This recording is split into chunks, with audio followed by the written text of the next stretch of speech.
Our next session is a bit different from what we usually do. Feite Hofman and Peter Paul de Groei are the makers of what, to our knowledge, is the only Dutch language gambling podcast in existence. They have kindly agreed to make a brief podcast before a live audience right here on stage. Naturally, the topic of today's podcast is gambling advertising and advertising restrictions. Feite, Peter Paul, the stage is yours. Thank you and welcome. Thank you. Thanks.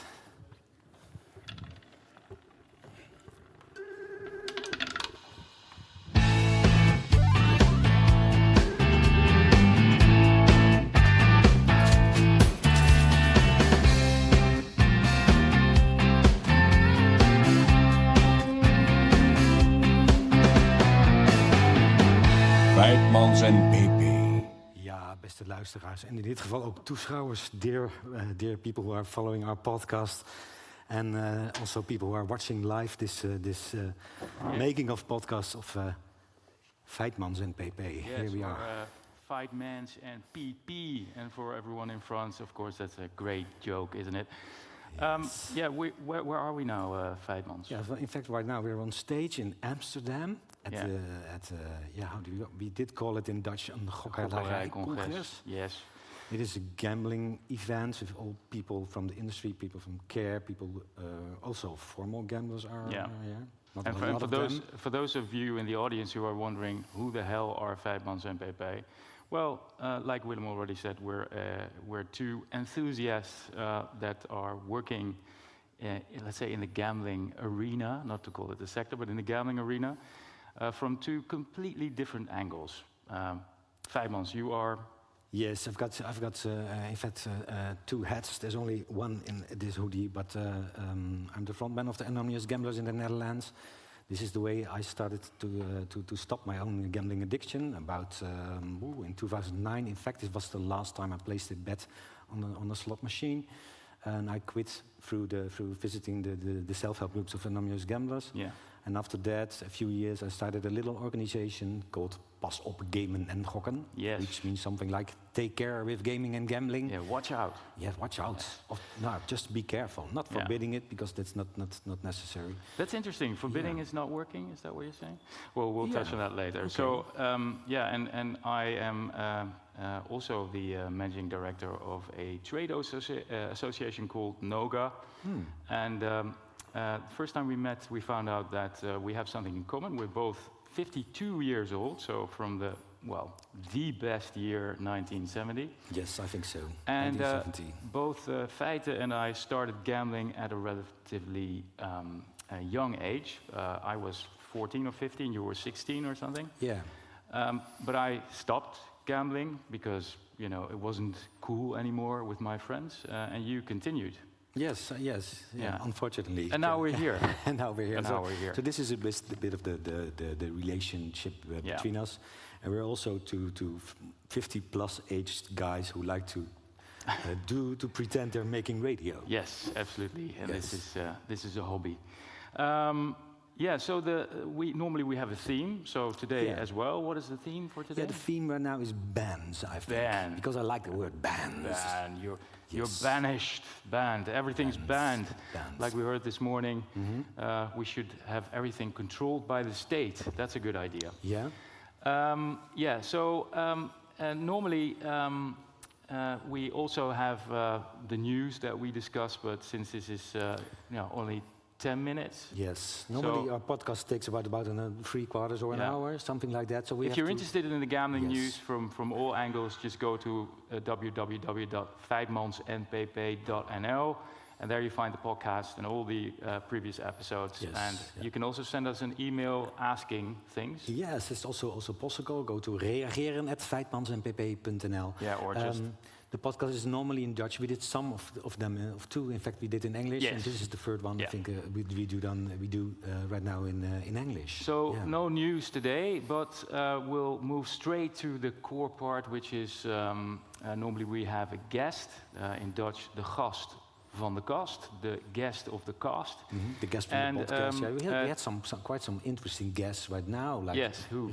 Like René Jansen was our guest in one of the first, of course. Meert. Björn Fuchs, who's also Yeah. he was over there in the corner. I thought he was was punished or something like that. But we have formal gamblers as a guest. People working at schools sometimes. Working with young people. Everyone is welcome to be a guest one day in the show, and if you are, you'll get a little token, which is in front of us here, the mug. The gokmok. The gamble mug. Yes. And normally we ask our guests, and since we don't have any guests today, well, you are the guests, or we're your guest. We normally have 3 statements that we want the guest to respond to, and for this occasion, Feite will ask the first statement to... Exactly. Statement 1. Society should be very happy with the ban on untargeted advertising. What about maybe that? society is very happy about the ban on untargeted advertising, because my feeling is that advertising is not a very popular thing to begin with, and certainly not gambling advertising. And I don't think they should be happy, because there are all sorts of side effects which I think are completely underestimated. If you go to a large search engine, 2 out of 6 times you type in online gokkast, you end up at the illegal operators. So whilst this is going on, we're banning advertising by legal companies, which doesn't make any sense to me. So I would say no. Yes. On the other hand, I speak to a lot of schools, and young people are studying there, of course, and they say, "Wow, they should not get used to the logos, to the names of the online gambling They organizations." should get used to the logos, because how would they know where they can go? Yes, but it will also create some kind of interest. Oh, what's that for kind of organization? And if you're, for example, 8 years old or 10 years old, I think you should not get used to these companies. But just compare it to a 5-year-old kid that can recognize Mercedes-Benz, BMW, Peugeot, Alfa Romeo. Yes, but it's hard to get addicted to Alfa Romeo, and you can get addicted Björn begs to differ. Björn begs to differ. Yeah, of course, we can make fun of it. Good point. Good point. Moving on. It's a tricky product. Yeah, that's it. Well, and you know. Yeah, that's true. It's not selling lettuce, like I always say in the supermarket. But yes, selling. The next one. Statement 2. The protection of vulnerable groups is more important than freedom of expression for gambling companies. Well, in fact, this is the base of what we just said already. Yeah, I think it's very, very, very important to protect the vulnerable groups from gambling. And I think also if we stop advertising for gambling organizations, then young people don't get used already to the phenomenon of gambling. So they don't know what they should be looking out for. Is that what you want? No, and yeah, of course, it's very good to learn that, but to get used to these names, like it's the name of vegetables, of something like that, something a bit more of a normal product. Yeah, but it's not that category. Young people don't go to the internet to find vegetables. They go to the internet because they want to gamble. And then they go look on Google, but if they're going to the internet, and also, of course, children at basic schools, there are a lot of the internet searching for things, and if they get used to the names of the tricky product of gambling, they will, in their heads, it will become it's just a normal product. The normalization just like that you mean? Yeah, normalization. That's the danger. That's the danger, I think. But so considering that, I'm very happy with the ban. Of course, we've discussed that before. Yes, a lot of times. Since the topic was bans, we thought we'd discuss it again today. Yeah. So, so basically, the freedom of expression, which is a fundamental right. A good thing. Yes. Of course, I do agree. Yeah. Basically, it should be set aside because of the protection of vulnerable groups. So what is more important, to protect people from dangerous products, or to have the freedom to express yourself always and all the time? And I think so. So right now there are some ways the legalized companies can get themselves known, but not through advertising. Yeah. But how? Yeah.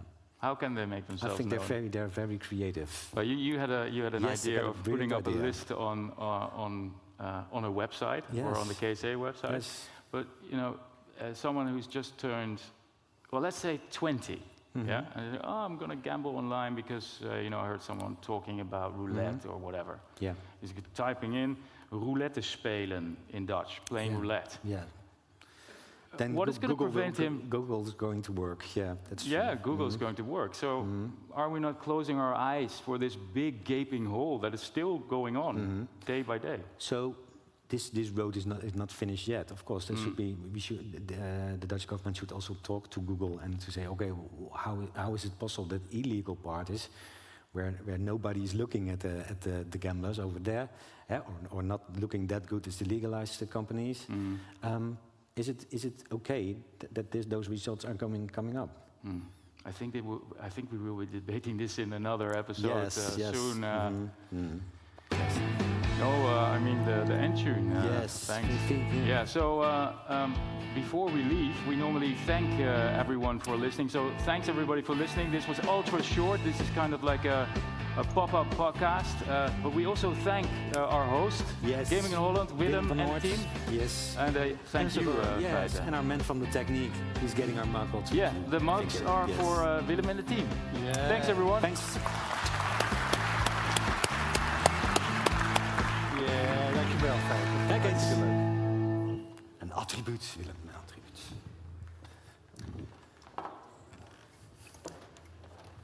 Hartstikke bedankt, Peter Paul. You. Feite. Joe. Ik heb je jasje links neergelegd, Peter Paul.